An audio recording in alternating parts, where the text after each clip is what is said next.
To use Teams on a PC or laptop, you will need to have Microsoft Teams app or OneNote app downloaded, or you can do it on the web. Wherever possible, try to use the app. To get the app, if you've not got it downloaded, just go to Google and type in download Teams.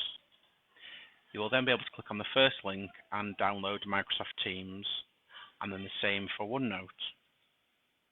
Once you've logged into Microsoft Teams and logged into OneNote with your school email and password, you will then see all your classes.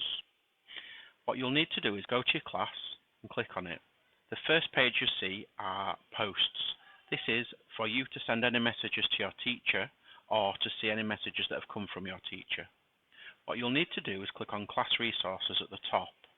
You will then see your Work from Home folder. If you click on that to open it up, the work that you need to do will then be there. If we click on this, we'll see there's a PowerPoint there with my lesson. I'll then be able to work through the lesson and do what I need to do for that lesson.